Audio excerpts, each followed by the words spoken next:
요즘 힘드시죠? 모든 사람이 힘이 듭니다. 마음 괴롭고요, 아프고요, 희망이 없어 보입니다. 그래서 낙심이 돼요. 간절히 원해서 태어난 것도 아닌데 좀 편하게 해주고 쉬게 해주면 안 되느냐고 어딘가에 따질 수만 있다면 그렇게라도 하고 싶은 심정이죠. 태어나고 싶다고 말한 적도 없고요.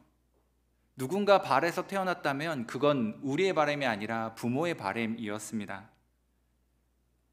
하지만 태어났으니까 살아야죠. 그것도 잘 살아야 합니다. 어떻게 잘 살 수 있을까요? 노력도 하고 정성도 들이고 하는데 막상 세상은 만만치 않아요. 점점 절망에 빠져 들어가는 것처럼 보입니다. 요즘이 그런 때 아닌가요?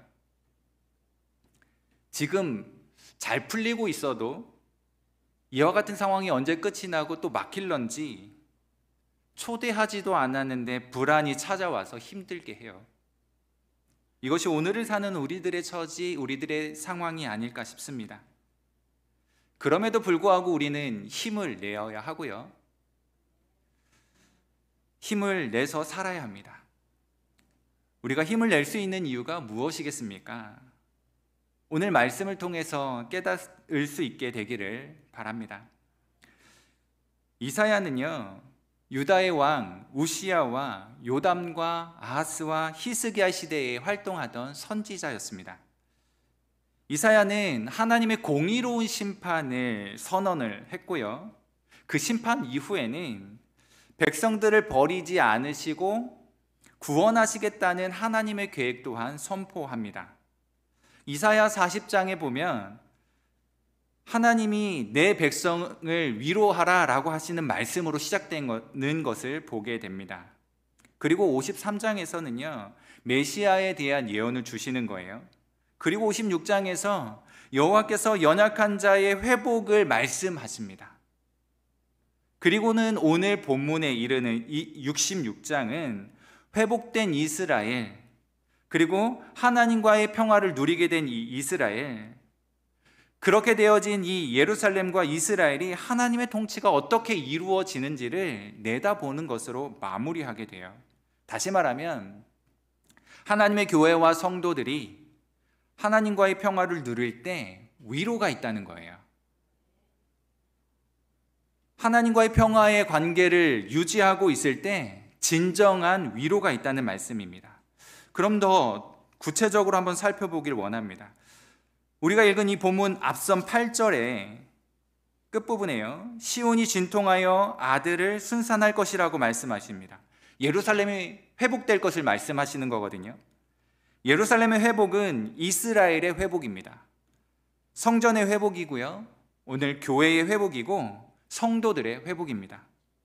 이런 이해를 가지고 오늘 본문을 대하는 것이 좋아요. 10절 한번 보시죠. 예루살렘을 사랑하는 자들이여 다 성읍과 함께 기뻐하라, 또 즐거워하라, 이렇게 말씀합니다.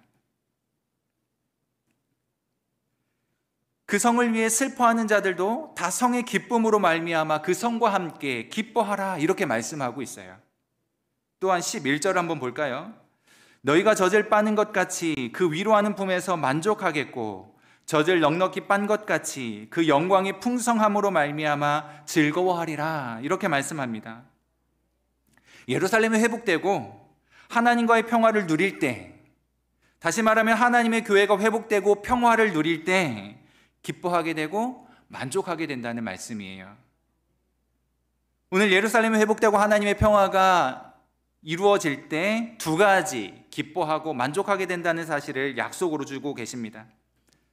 예루살렘을 사랑하는 자들, 곧 교회를, 하나님의 교회를 사랑하는 자들로 이해할 수 있는데요, 그들을 향해 기뻐하라고 말씀하십니다.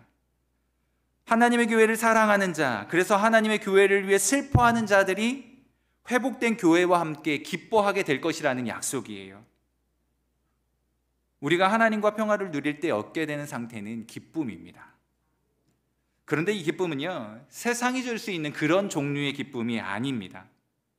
세상은 외적인 성공과 번영에 관심을 집중하고 있어요. 이런 세상에 마음을 빼앗기면 세상적 가치를 얻는 것으로 기쁨을 삼는 거예요. 그러나 세상이 가져다주는 기쁨은 진정한 의미에서의 기쁨이 아닙니다. 진짜로 기쁜 것이 무엇인지 아십니까? 누구도 빼앗을 수 없는 그런 기쁨이에요. 누군가가 빼앗을 수 있고 누군가가 걷어갈 수 있다면 이것은 진정한 기쁨이 될 수 없는 거죠. 진짜로 기쁜 것은 그런 것이어야 합니다. 기쁨을 위해서요, 세상이 말하는 그런 기쁨을 위해서 치열하게 우리는 살아가요. 더 많이 얻으려고 하고 더 높아지려고 애씁니다. 그러나 이것을 위해 몸부림치고 경쟁이 치열할수록 우리의 삶은 고단해요. 지쳐가죠. 힘들어집니다. 그러니까 내적인 기쁨은 또 다른 욕망이 고개를 들 때 사라져버리고 공허감만이 남는 거거든요.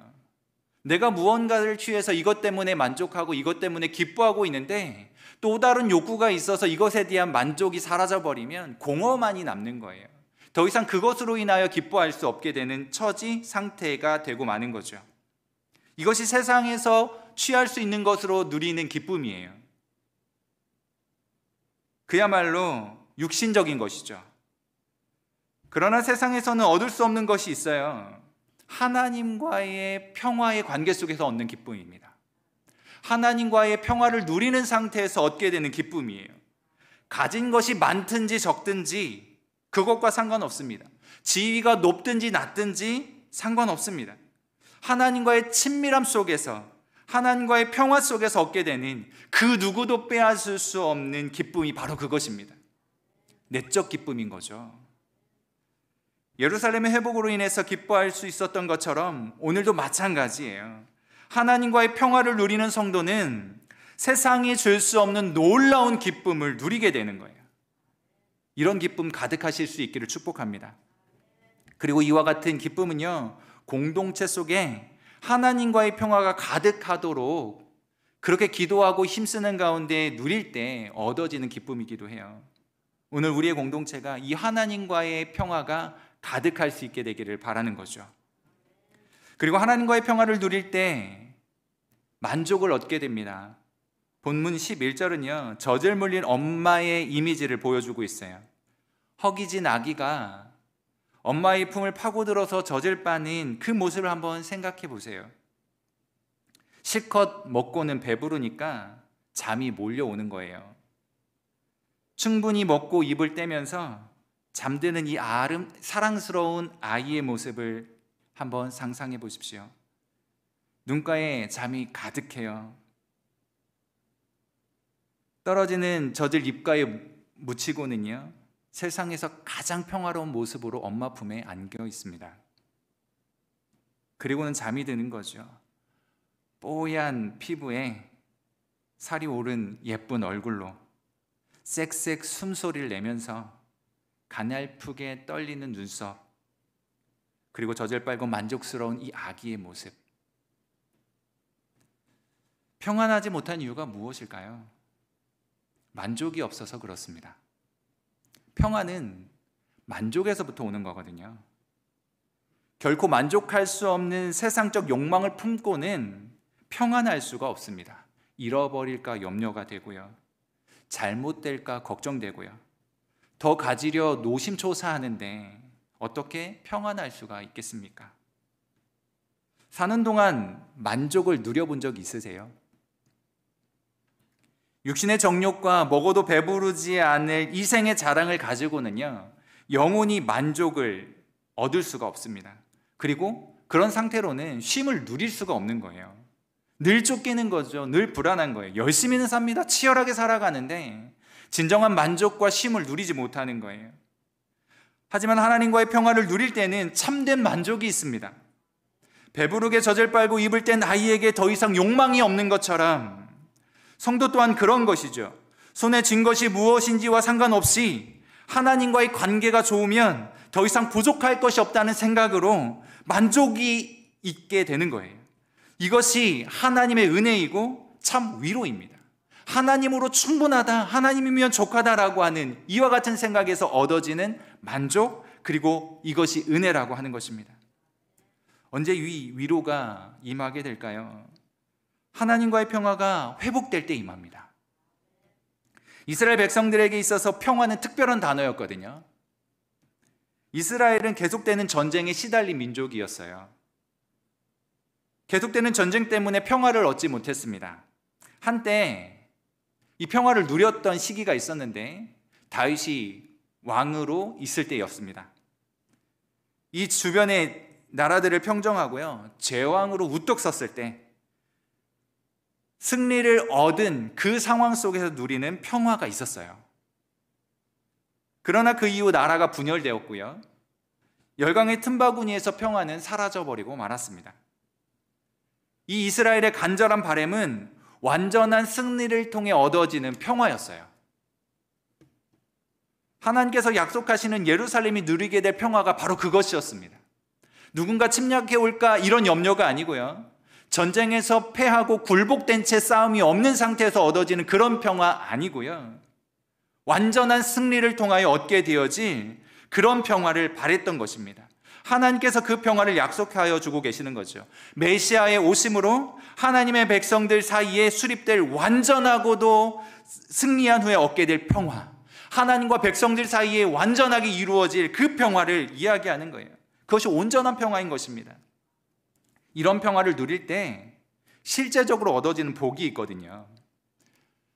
하나님과의 관계 속에서 그 사이에서의 얻어지는 이 평화를 누림으로 지금부터 말씀드리는 실제적인 복을 누릴 수 있게 되기를 바랍니다. 오늘 12절은요, 내가 그에게 평강을 강같이 줄 것이라고 말씀하십니다. 여기 강 같은 평강은 하나님과의 평화로 인하여 누리게 되는 평강이에요. 전쟁이 없는 상태, 모든 결핍이 채워진 상태, 근심에서 해방된 상태, 그때 얻어지는 평강인 거죠. 이 평강은요, 내적으로 압도되는 기쁨과 평안이 가득한 상태를 의미합니다. 내가 어떤 조건과 상황이 있느냐의 문제가 아니고요, 내적으로 압도되는 기쁨이 있는 거예요. 내적으로 압도되는 평안이 있는 거예요. 그것을 일컬어 평강이라고 말하는 겁니다. 고난 없고 시련 없는 사람은 없습니다. 그렇다고 이런 고난과 시련을 좋아할 사람도 없죠. 고난과 시련이 오면 삶은 엉망진창이 됩니다. 그 속에서요, 짜증도 나고요, 화도 나요. 되는 일 하나도 없는 것처럼 괴롭습니다. 이런 상태를 우리는 무질서라고 이야기하거든요. 고난과 시련을 받아들일 수 없고 그러한 무질서의 상태를 받아들일 수 없기 때문에 우리는 마음에서 괴로움을 느끼는 거예요. 고통을 경험하는 거예요. 내가 원하는 질서가 있는데 그 질서는 이루어지지 않고 원치 않는 불편한 일들, 무질서한 일들만 내 앞에 펼쳐지니까 그것을 받아들이기 쉽지 않아 괴로움을 느끼는 거거든요. 그 속에서는 평강을 얻을 수가 없는 거죠. 그런데 하나님께서는요, 이와 같은 무질서를 바로잡으십니다. 우리의 실제 삶에 개입하셔서 고난과 시련을 치워버리시는 거예요. 문제들을 하나하나 해결해 주십니다. 그때 우리는 위로받았다고 말하죠. 은혜를 경험했다라고 말합니다. 그러면서 느끼는 것이요, 편안함이에요. 고난과 시련이 있을 때마다 가진 것이 없어서 그런 줄 알았는데 자세히 들여다보고 깨닫고 나니까 그런 것이 아니라 하나님과의 관계의 문제 때문이었다는 것을 깨닫게 되는 거예요. 하나님과의 관계에서 생겨난 문제 때문에 이와 같이 평안이 깨졌구나라는 것을 깨닫고는 하나님 앞에 그때 비로소 회개하기 시작하는 거죠. 그렇게 회개하고 나면요, 하나님과의 평화의 관계가 회복이 됩니다. 그렇게 되고 나면 하나님은요, 우리의 인생 속에 깊이 관여하시는 거예요. 그리고 우리로 하여금 느끼게 만드는 시련과 고난을 치워버리시는 거예요. 우리를 불편하게 만드는 문제들을 해결해 주시는 거예요. 그런 하나님의 역사 안에서 실제적인 평화를 누리게 되는 것입니다. 그래서 하나님과의 올바른 관계 안에서 살아야 되는 거예요. 하나님과의 그 평화로운 관계 속에서 살아가야 되는 것입니다. 사실 우리의 마음은요, 외적인 상황, 외적인 요인들의 영향을 많이 받아요. 가진 것이 부족하거나 원하는 것을 갖지 못하면 불안합니다. 그리고 걱정이 되죠. 그러나 하나님의 평강은요, 이런 외적인 요인을 초월하는 거예요. 그래서 잘 생각해 보면 불편한 우리의 상황과 형편을 하나님이 언제나 돌려놓으시지는 않으시더라고요. 여전히 문제가 있고요, 여전히 시련이 있고요, 여전히 고통스러운 상황들이 있어요. 우리의 바람은 하나님 제발 이 문제 해결해 주시고 치워주세요라고 바람을 갖지만 하나님이 해결해 주시는 방식은요, 언제나처럼 이것들을 치워주셔서 해결하시지는 않더라는 것입니다. 때로는 초자연적인 평강이 주어지는 때가 있다는 거죠. 여전히 문제는 있는데, 여전히 고난의 상황은 존재하고 있는데, 그럼에도 불구하고 그것을 뛰어넘는 평강을 누리게 하신다는 거예요. 도저히 그럴 수 없는 상황인데도 불구하고 평강하다 고백하게 만드시는 거예요. 빌립보서 4장 6절과 7절 말씀 잘 아시죠? 아무것도 염려하지 말고 오직 모든 일에 기도와 간구로 너희 구할 것을 감사함으로 하나님께 아뢰라. 그럼 어떻게 된다는 거죠? 모든 지각에 뛰어나신 하나님의 평강이 그리스도 예수 안에서 너희 마음과 생각을 지키시리라. 문제는 여전함에도 불구하고 하나님께서 평강하게 하신다는 거예요. 우리의 마음과 생각을 주도하신다는 거죠. 하나님의 평강은 인간의 모든 지각을 초월하여 역사하십니다. 하나님 없이 누리는 평강은 원하는 것을 손에 넣어진 그때 느끼는 안정감이에요. 그거 치워져 버리고 사라져 버리고 나면 금방 무너져 버릴 것들입니다. 그러나 하나님의 평강은 그런 것이 없고 이해가 되지 않지만 누릴 수 있는 것입니다. 말로는 설명이 안 되는데요, 이해가 되는 거예요. 뭐라고 논리적으로 표현할 수는 없지만 마음으로 받아들여지는 것입니다. 그런 평강인 거죠. 이런 평강을 경험하면 하나님의 사랑과 하나님의 선하심이 그것이 분명하게 확인되는 거예요. 이 평강 안에서 하나님의 사랑이 확인되고요, 하나님의 선하심을 맛보게 되는 거예요. 마음 괴롭고 아파서 낙심될 때 내게 소망을 주셨으니 내가 영광의 주님을 바라보니 앞길 환하게 보이도다. 나의 놀라운 꿈 정녕 이루어져 장차 큰 은혜 받을 표니 나의 놀라운 꿈 정녕 이루어져 주님 얼굴을 배우리라. 이 고백을 누가 드릴 수 있습니까? 마음 괴롭고 아프고 괴로운데, 답답한데 아픈데요, 그럼에도 불구하고 나 이 꿈 이루어질 거라고 고백하잖아요. 그런 사람이 이 평강을 누리는 거예요. 고난과 시련 속에서도 죽음을 두려워하지 않았던 사람들은 그 마음에 세상이 이해할 수 없는 초월하신 하나님의 평강을 경험했던 사람들입니다. 그러니 하나님과의 평안을 누리도록 힘써셔야 합니다. 어디서도 얻을 수 없는 평강을 누리게 될 거예요. 하나님의 초자연적인 평강이 우리의 인생을 붙잡아 주시는 것을 느끼게 될 것입니다. 그런 은혜를 경험하실 수 있기를 축복합니다. 다음으로요, 하나님과의 평화를 누릴 때 얻게 되는 복은요, 영광이에요. 오늘 12절 말씀은 문 나라의 영광을 넘치는 시내같이 주시겠다 말씀하십니다.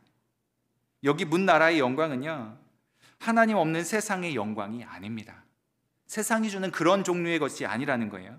모든 나라들 속에 이스라엘이 하나님의 나라이고 거룩한 백성이라고 하는 사실을 인정받게 하시는 그런 영광이에요. 하나님께서 교회와 성도들에게 이 영광을 얻게 하시겠다고 약속해 주시는 거예요. 모든 나라들 중에서 이들이야말로 바로 나의 백성이다 라고 말씀해 주신다는 거죠. 하나님께서 그렇게 선포해 주시는 거예요. 그냥 무시받고 멸시당하는 채로 내버려 두지 않으시고 이들이 바로 나의 사랑하는 백성이다, 나의 거룩한 백성이다라고 하나님께서 인정해 주신다는 거예요. 사람들로 하여금 인정받게 하신다는 거예요. 그런 영광을 받게 하시겠다는 거예요. 내버려 두지 않으시겠다는 거죠. 봐라, 내가 바로 하나님의 사랑받는, 하나님의 구별된 거룩한 백성이다라고 우리로 하여금 고백하게 만들고 그렇게 인정하게 만드는, 그렇게 말하게 만드는 사람들로 하나님께서 삼아주시겠다는 거죠. 사람들은 우리를 향하여 무엇라고 이야기하든지 간에 우리는 당당하게 드러내고 나설 수 있게 된다는 거예요.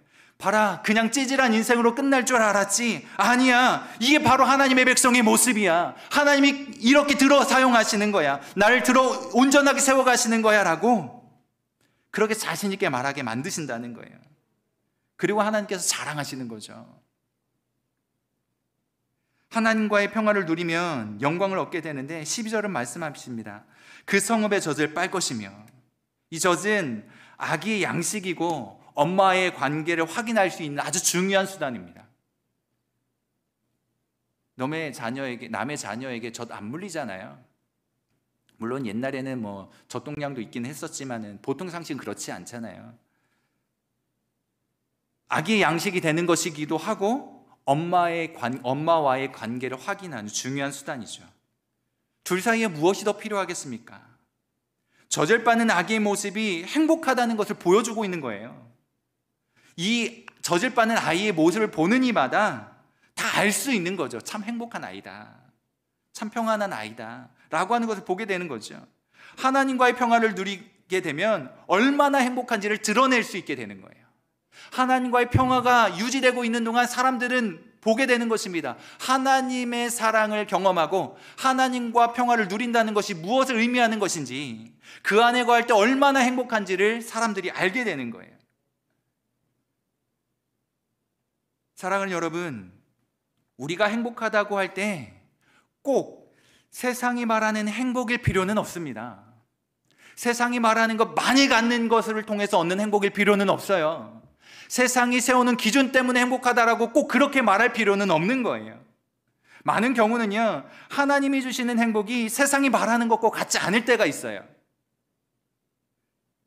행복이라고 하기에는 세상이 인정할 수 없는 것들이 너무나도 많습니다. 사람들은 이렇게 말하죠. 그게 행복이라고? 그것 때문에 행복하다는 거야? 어떻게 이 상황에서 그럴 수가 있지? 지금 이 상황이 그럴 수 있는 거야? 할 수 없는 형편인데 진심으로 행복을 고백한다면, 세상은 도무지 이해할 수 없는데 우리가 행복하다라고 고백한다면 세상은 물어볼 것입니다. 도대체 너의 행복의 이유가 무엇이냐라고 말입니다. 너가 무엇 때문에 이렇게 이해할 수 없는 상황과 어처구니 없는 처지에서도 행복하다고 말할 수 있는 거냐라고 물을 때 우리는 세상을 향하여 말해 주어야 합니다. 그 행복의 근원이 바로 하나님이시라고 말입니다. 하나님께서 이런 영광을 주시겠다는 거예요. 12절은 또한 말합니다. 옆에 안기며. 사랑스러운 모습이 생각나는 표현이죠. 옆에 안겨 있으니까요. 하나님과 평화를 누릴 때 하나님과의 사랑을 경험하게 하시는 거예요.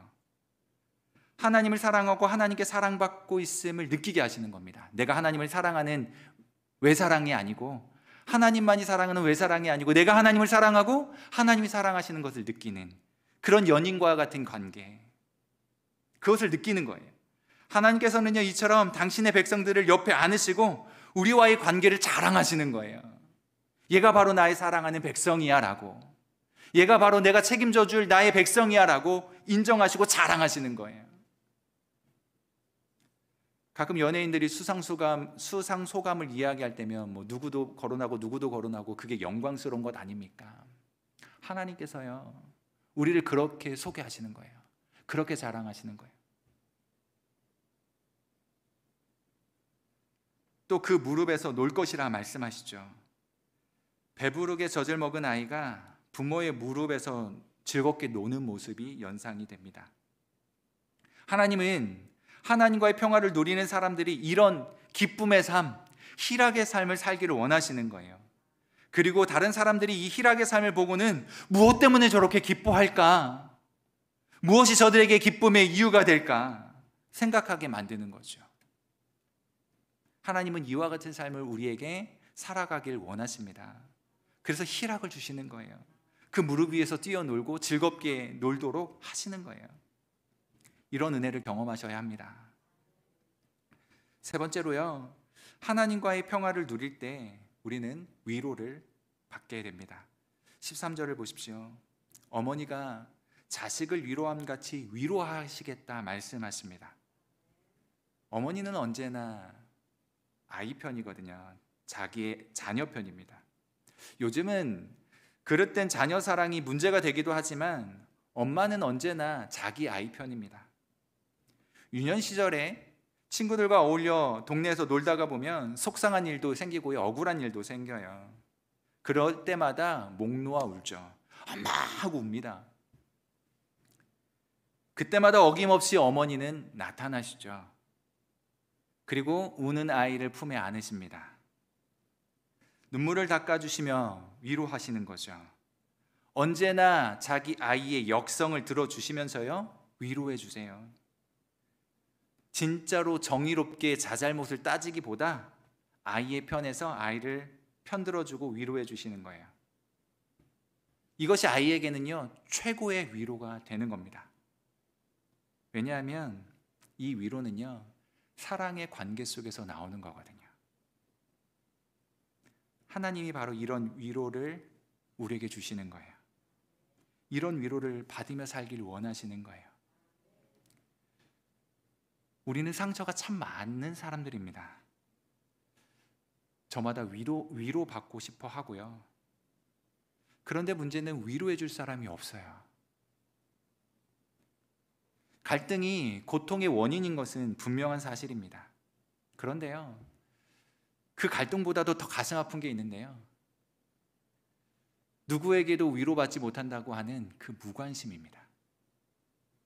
자기 행복 그리고 이기적인 욕망은요, 다른 사람들을 돌아볼 여유를 모두 빼앗아 버려요. 그것이 우리의 살아가는 삶의 모습이죠. 그런데 그거 아십니까? 다른 사람을 위로할 줄 아는 사람은요, 이미 하나님의 위로를 받은 사람들입니다.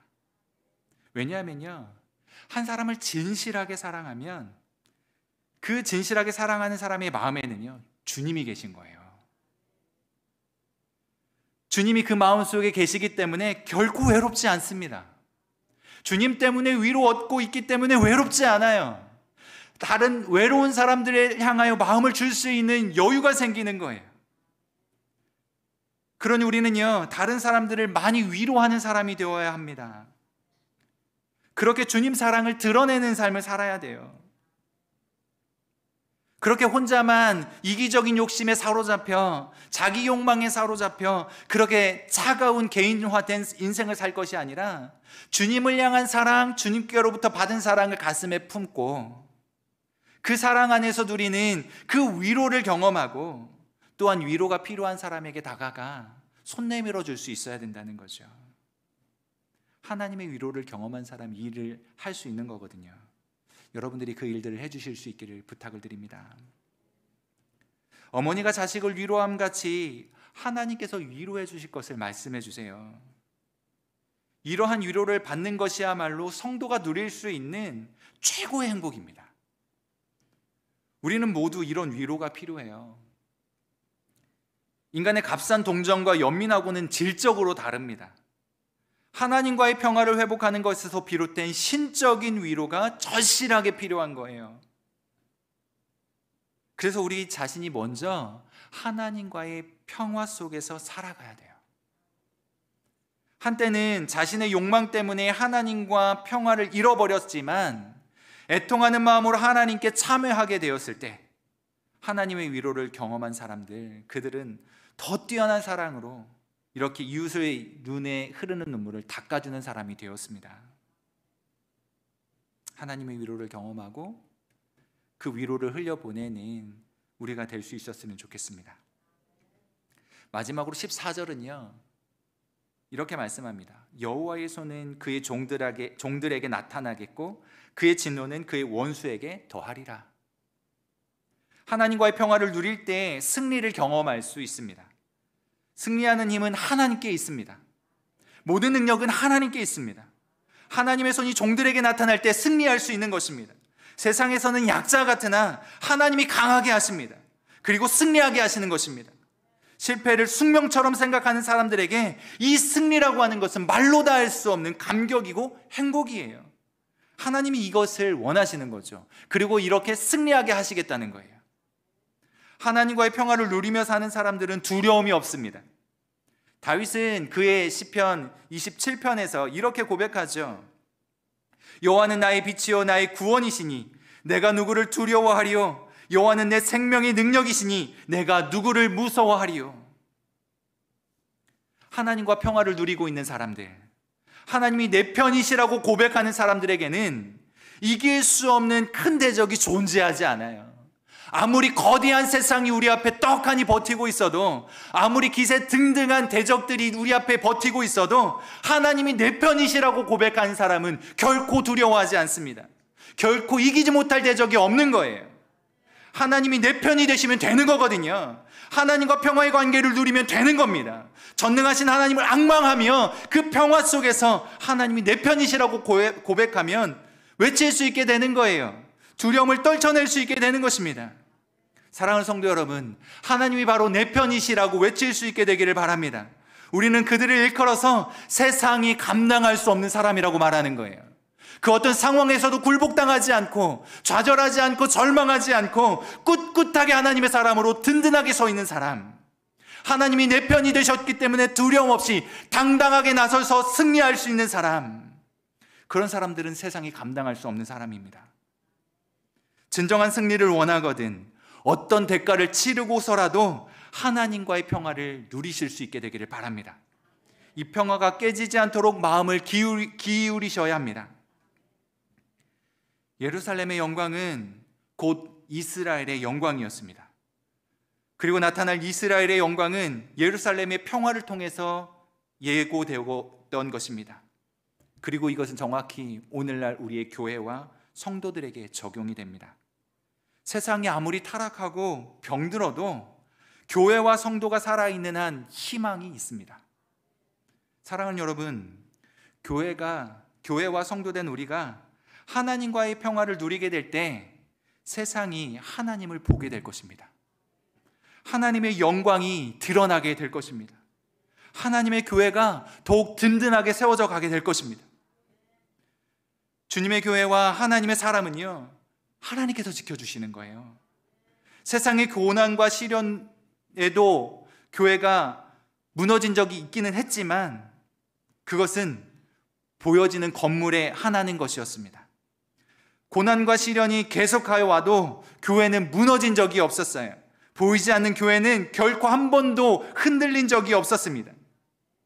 보이는 건물은 파괴되고 다시 세워지는 그런 반복되는 일이 있었지만 보이지 않는 교회는 항상 든든하게 서 있었습니다.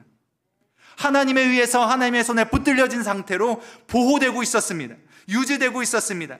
이 교회와 성도들을 통해서 하나님의 나라가 완성될 것이라고 오늘 하나님께서 우리에게 약속해 주시는 거예요. 한 번도 무너진 적이 없고 흔들려 본 적이 없는 보이지 않는 하나님의 교회가 든든히 세워질 것인데, 바로 하나님과의 관계 속에서 평화를 누리고 있는 이 교회와 성도들을 통하여 그렇게 하시겠다 약속하시는 거예요. 사랑하는 성도 여러분, 하나님과의 평강을 누리며 이 교회를 든든하게 세워갈 수 있게 되기를 바랍니다. 하나님께서 세상의 수많은 사람들보다도 우리 교회와 성도들에게 관심 두는 이유가 바로 이것입니다. 교회가 무너지고 성도가 쓰러지면 희망이 없어요. 그러므로 하나님과의 평화를 누리고 이 평화 안에서 모든 유익을 누리며 사실 수 있기를 바랍니다. 선지자처럼 마음을 모아 회복될 이 무궁한 하나님의 나라와 영광을 바라보면서 날마다 승리하는 성도님들 되실 수 있기를 바라는 것입니다.